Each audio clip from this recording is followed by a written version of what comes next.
Okay, so I am Martin, and I'll be presenting the implementation overview. So over here is my group's problem statement. How can we make objects behave differently when gravity is manipulated? And from this statement, I derived my own problem statement, which is adjusting object behaviors within manipulated gravity to match player movements across different surfaces. So here are the core components we will need to implement this. Rigid body, mainly used to give mass to the player. Colliders, to check for gravity changes in gravity. And physics settings, it sets up the physics and how they work in Unity. And scripting, creating custom scripts for different functions. And we also have raycast, which is used to detect collisions. The vectors to calculate the direction of the gravity, which we are making for the gravity fields. And a camera to give the player a basic view of the game and the movement, how player moves in different types of gravity. So now going through our key concepts. First of all, gravity fields allow us to walk on all types of surfaces, and it also gives us the opportunity to create new and interesting obstacles for players. Here's an example of applying planet gravity.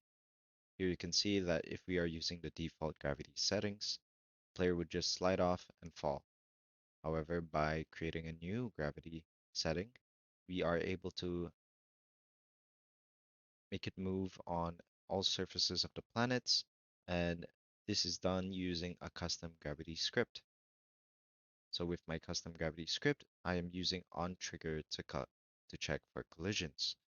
However, when we are using onTrigger, this can cause other objects to pass through, and I'm going to go through how I avoided this from happening.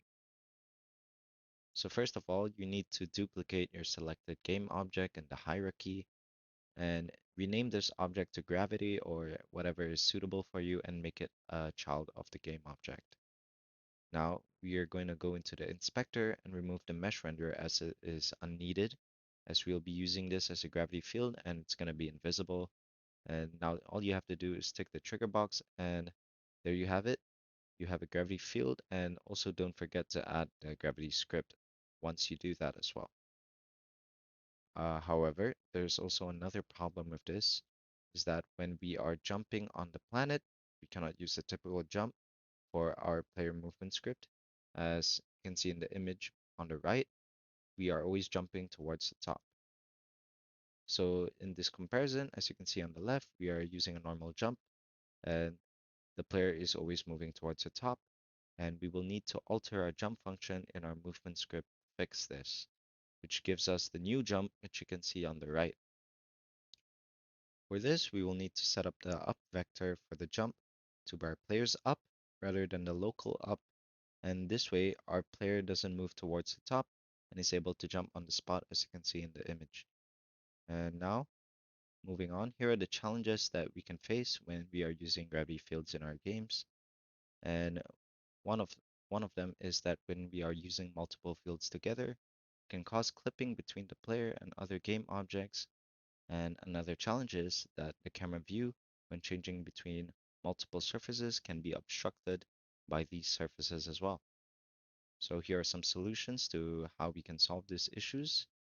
So first, for clipping, we can solve this by setting non-moving objects as static, which will stop our player object from going through them.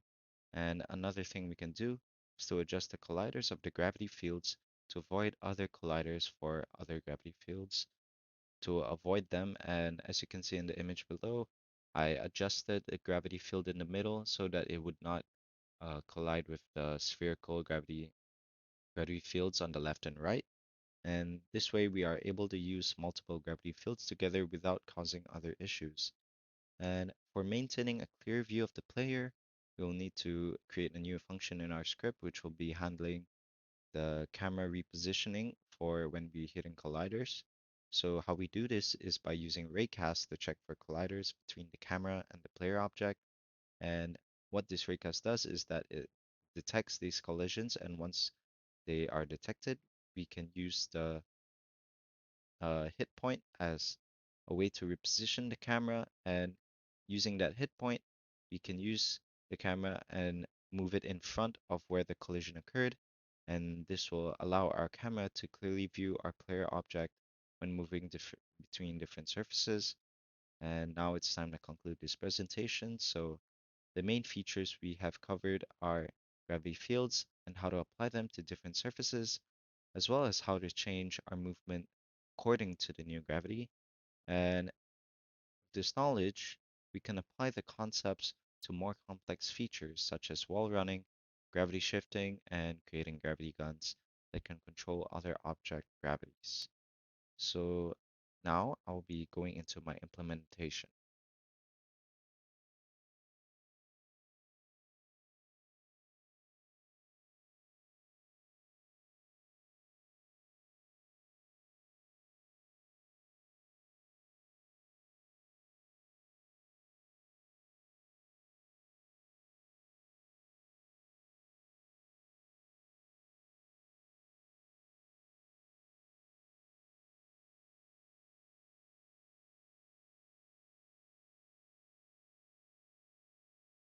So that was a quick demo of my implementation, and now I'll be explaining more in depth about my scripts and how I implemented these features. So I will be explaining my gravity control script first, which controls how gravity acts on my player. And first, I'm going to reference my gravity orbit script, which determines the strength of gravity as well as the entering and exiting of gravity fields, which I will explain later. And then in my start method, I will retrieve the rigid body component to our player.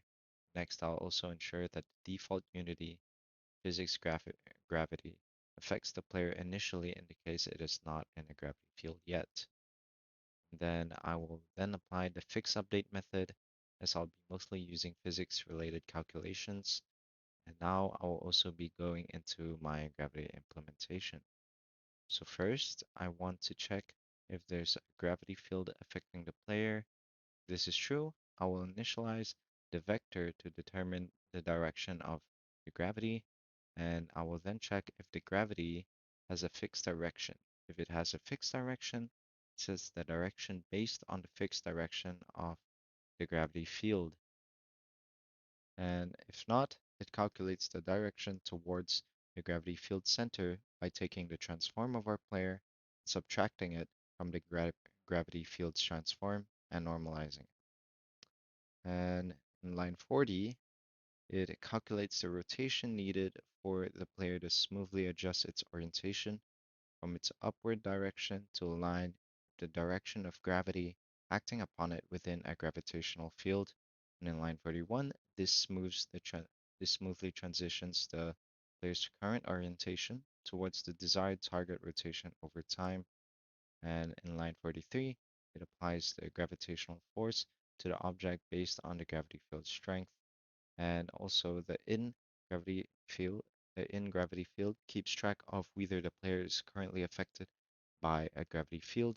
So if the player is in a gravity field, it disables the default unity gravity when the object is affected by a gravity field and vice versa. And that is all for the gravity control script.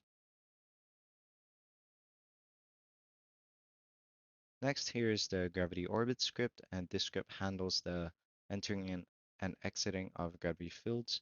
So the gravity variable determines the strength of the gravity field, and the fixed direction is a Boolean that indicates if gravity acts only in a fixed direction, such as only downwards. So the on trigger enter is the method used here to check when another collider enters the trigger collider attached to the gravity field and checks if the entering object has a component called gravity control. And if it's found, it sets the gravity variable in the gravity control component of that object to the gravity orbit component of the current object. As for the onTrigger exit method, it is used when another collider exits the trigger collider attached to the gravity field and also checks if the exiting object has a gravity control component.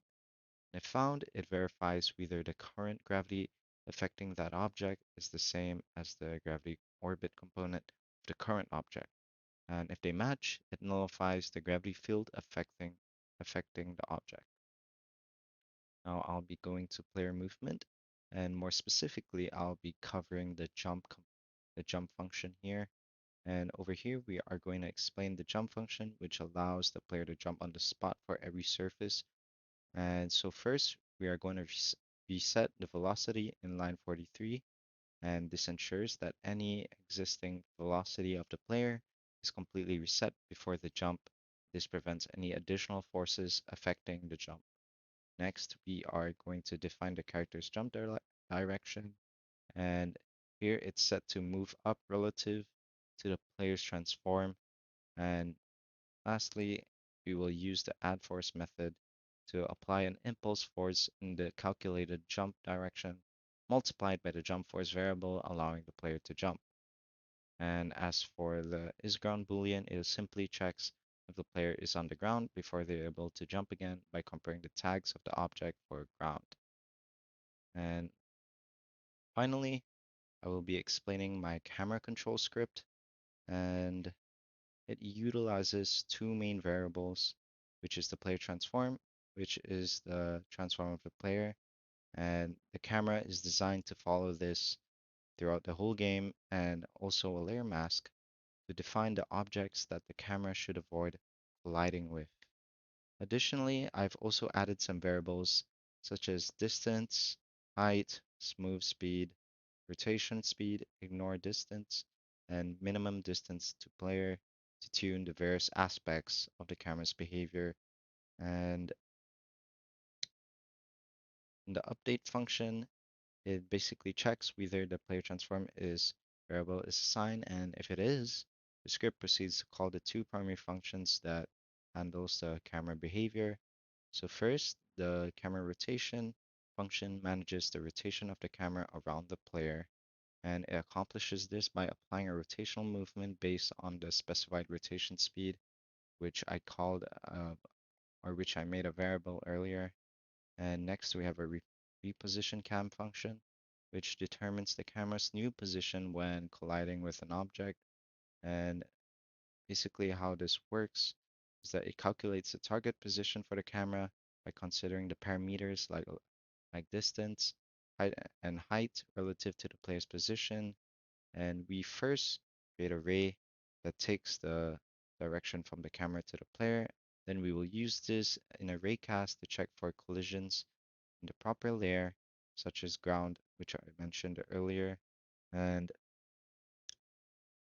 in the event of a collision between the camera and the player, the target position is adjusted to reposition away from the collision, and it ensures a distance from the player to prevent the player from blocking the camera vision too much. And then we are going to use lerp. Uh, we're going to use lerp here, and camera's movement towards this target position is then smoothed out using lerp. So to ensure the camera is always consistently facing the player in our game, its orientation is adjusted using the transform.look at player transform. And that will be all for my scripts and my implementation overview. Thank you. Good morning, good afternoon, and good evening to all those who may be listening to this presentation. This is Doja Shen, and welcome to my presentation on gravity manipulation case studies. So to start off, let's start by introducing the three games that I'm going to be talking about. So, three games are Super Mario Galaxy, Gravity Rush, and Half-Life 2. So, these three games actually use gravity manipulation in the form of its environment, its main mechanic, or as a supplementary mechanic. All these three games actually use physics in some way to bend the general rules of conceivable gravity in order to create a fun and immersive game. But the questions that we actually need to ask in terms of how we are supposed to make them are the following. What direction these particular players or objects are going to be falling in, or what direction they're going to be traveling in, and how the object or player responds to it. So firstly, let's start by talking about Super Mario Galaxy's planet gravity, to be precise. Super Mario Galaxy is actually the first in the series to implement planetary gravity, having Mario travel across spherical planets instead of a flat plane. So, the original implementation is to simply have Mario's gravity being put straight down on the y-axis since it was on a 2D space, because that's all you're going to need to care about while you're going down as regular gravity. However, the issue here is that since we are on a 3D plane, we are going to have to account for Mario being vertically, horizontally, and diagonally on a platform. So, for example, if Mario is on the left side of a planet, if we just have it go straight down for Mario gravity, the thing is, you're going to have Mario fall off the planet instead of stick to the planet. So, how exactly do we fix this? So, the solution? Gravity fields. So, basically, as shown in this little image here, gravity fields basically tell Mario how to fall in the direction of these specific arrows. So, once you have these particular gravity fields that tell Mario where to go, so long as Mario's within this particular field, it actually opens up more possibilities for traversal. Because as you can see here, this little slope, it actually allows you to travel on top of the tower itself and over on its side. So it basically allows you to wall run in a sense. So secondly, we have another game. Gravity Rush's Gravity Shift. Gravity Shift, the core mechanic of Gravity Rush, actually allows your character to manipulate gravity to allow them to, for example, manipulate their own gravity or that of others, be it objects or actually other people. So, the issue we have with Gravity Rush's Gravity Shift is two things. Firstly, how do we determine initial and final direction? Where to go for the objects or for the player, or how to land in a manner that actually allows the player to control where exactly they are going to be going. The solution? Two-step process. So, firstly, when the player wants to do this gravity shifting, they draw a ray from the player in the direction they're going to be facing. And once that's done, you have the player travel from their current location to that position. And secondly, we have the use of cross product to find the new player's forward vector on the new platform. So by taking the platform's up vector, so that means the up vector from the platform itself and the player's natural right vector, we get the player's forward vector. Now this is actually pretty important in order to create the little effect we have in the first slide here, where the player is going to be properly uprighted. So what this effectively does is that it makes sure that the player isn't rotated too much, and if the player is rotated too much, the camera might be rotated too much. And as such, it will create a very disorienting experience, to be honest. And in addition to it, zero gravity can mostly be done just simply by disabling gravity, pretty much. Now, lastly, Half-Life 2's Gravity Gun. The Gravity Gun was technically how Valve decided to make best use of its new physics engine, the Havoc engine, which allows you to manipulate the gravity of environmental objects to do various little tasks like attacking, defending, and also for puzzle solving. So the thing is with the Gravity Gun is two things. How do we know which objects we want to pick up by the Gravity Gun, and how exactly are we going to be moving these objects? So the solution? Firstly, to draw a ray from the player in the direction that they are facing, specifically the direction the gravity gun is facing in order for better accuracy. And once that is done, an invisible object can be used to determine a center point for the object to always try and follow, which actually accounts for the distance from the gravity gun to the object. So no matter how far or how close it's going to be, the object itself is going to be bound to the same point, which actually makes it more centralized, and it, for example, allows the player to not have the object they are grabbing be too close to them and clog up the entire camera. And the second thing we have is the object's try and follow aspect.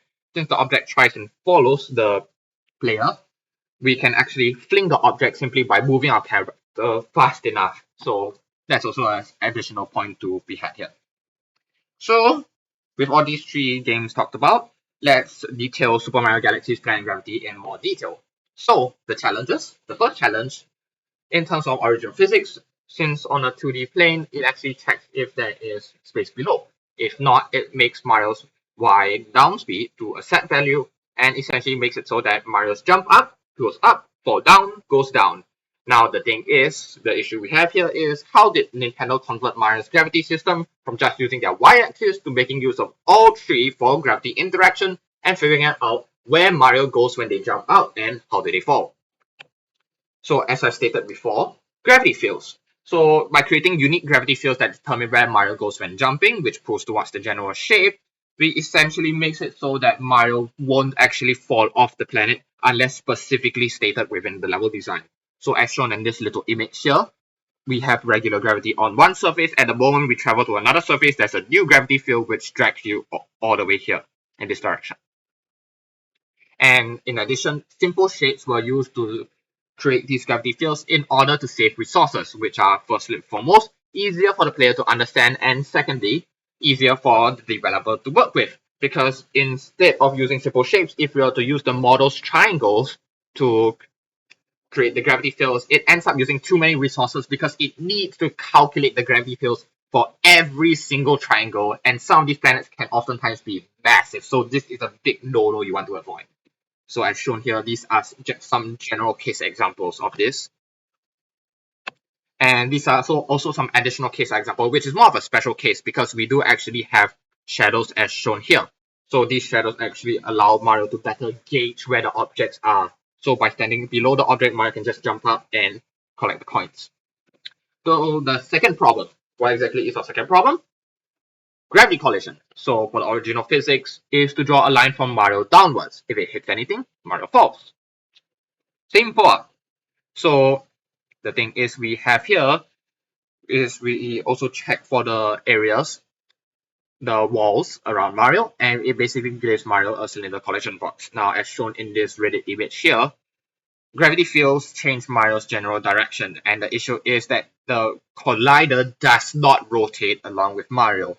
And because of this, since this wall is now supposed to be the floor, Mario's collider that's supposed to be in contact with the wall is in contact with the floor, and that's actually creating some clipping issues in general.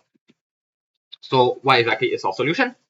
Simple, by swapping out the cylinder collider for a sphere. So basically, no matter how you rotate it, it's going to be the same shape. So the model was also redesigned to fit the sphere as well. So Mario becomes smaller and shorter. And because of this, might as well just make every enemy and NPC also have spheres instead of cylinder colliders, with their models designed to fit this. And since some NPCs don't actually have to move around that much, they won't actually have that much interaction, and as such can use multiple colliders, as shown in this particular image. So to wrap this aspect of Super Mario Galaxy up, Nintendo with their Mario games has always found a way to be innovative. And with Super Mario Galaxy, it was technically their attempt at a truly 3D world with 3D interactions. So it's really just something new when it comes to Planet Gravity. And there are many things about the game that I'll probably talk about in future, or you can simply look it up yourself if you want to learn more about Super Mario Galaxy and how it was created. So in conclusion, when it comes to gravity manipulation, we need a way to rediscover what is our new doubt when it comes to implementing these mechanics, as well as ensuring that the players and objects respond appropriately. For example, when the player travels to a platform above them, their head doesn't end up hitting the platform instead of their feet. Now, that'll be all for my presentation. I hope you've actually learned a lot from this presentation on gravity manipulation in example games. And I hope that when you design a game with gravity manipulation, you can refer to this presentation as a sort of basic guide for it. That'll be all for my presentation, and thank you all for listening to it. Hey there, this is Joe Shen again, and welcome to my gravity manipulation unity implementation.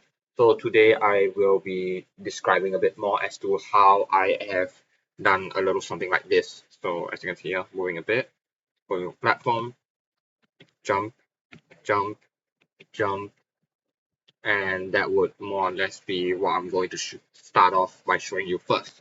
So the first thing we're supposed to determine is how exactly are we going to show the player moving from one platform to another. So let's open this zero gravity script. So the first thing we'll be doing is to move the player a bit upwards and setting our velocity to 0, because we are not trying to mimic realistic gravity here. This is our own unique gravity physics pertaining to the game itself. So that's why we have velocity equals to 0, and we just move them up, and this more or less does one job and one job only, is to make sure when the player actually starts pointing in the direction that they want to go, they don't end up clipping with the floor that they are originally on. And once we have that done, the moment if the player clicks the button, what it basically does is that first and foremost, your cursor, as shown here, is going to be locked to the center of the screen for this very specific purpose. And it's going to draw a line from this specific cursor straight ahead. And whatever this ray collides with, it checks if it's a legal platform. That means a platform that the player can land on. So stuff like this with the environment tag, then it does a few things. Firstly, it grabs the upward vector from the hit normal. This is actually important because the thing is the hit normal of the platform, no matter what surface you land on. So if you hit here, this side, or if you hit here, this side, it's always going to be perpendicular to the normal. So you basically get up in a sense.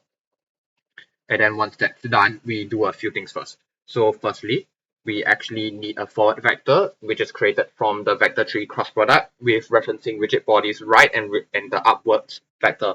So what this ends up doing when you have the rotation is that it makes sure that the players rotates properly so their feet ends up touching the floor. So let's see what happens if I were to remove this really quickly.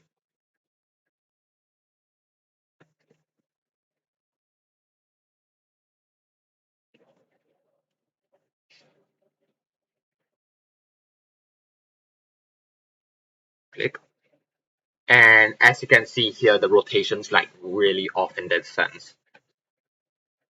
And the feet's not really touching the platform. So let's put this back. And just to show you what happens if you don't actually have a forward vector here. If you so this actually shows why it's really important to have a LHS system more or less. So to have the player orientated properly so that they're facing in the correct direction and their feet is landed on the ground instead of anywhere else. So as you can notice here, the player is the player's side is literally on the platform itself. So that's really not what you want here. So that's really just the importance of this forward vector here. And once it's done, we just move the player over. Now this is actually important because we actually have a bunch of child of the player itself.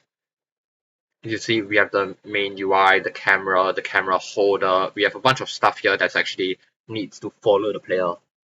So that's why we actually have all this stuff here. And with that explains, let's just briefly go through the player's new gravity as shown when I did the demonstration. So the original gravity just has the player pointed straight down and it pulls them down towards the specific direction.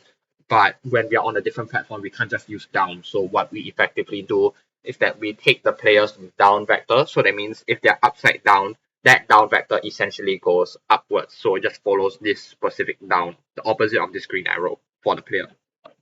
So if you like rotate this, and then you see here, it takes the down for that. And once that happens, it effectively checks if there's a platform it collided with. And once that is done, it grabs the opposite of the hit normal. Since the hit normal is always perpendicular, we can just grab the other side for the direction itself.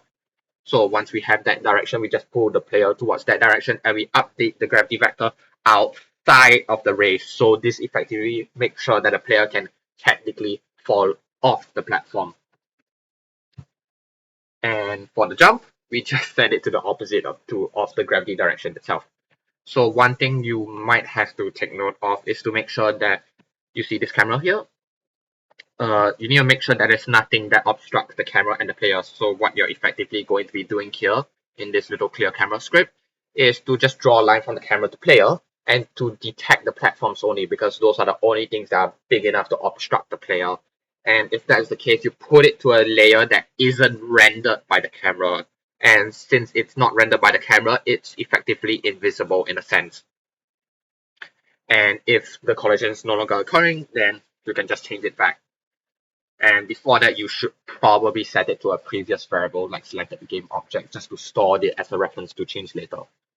And something else as a side note that you can probably also do is to apply this gravity shift mechanic to other objects. So as you can see here, we have gravity stasis. So this is actually fairly simple. We just do the same code, draw a line from the player center straight ahead. If it collides with anything, it parents to the game object. So in this case, it's our player so that it can follow our player. And if you have to click the right click in this case, the same code as player. So that'll be all for my gravity demonstration.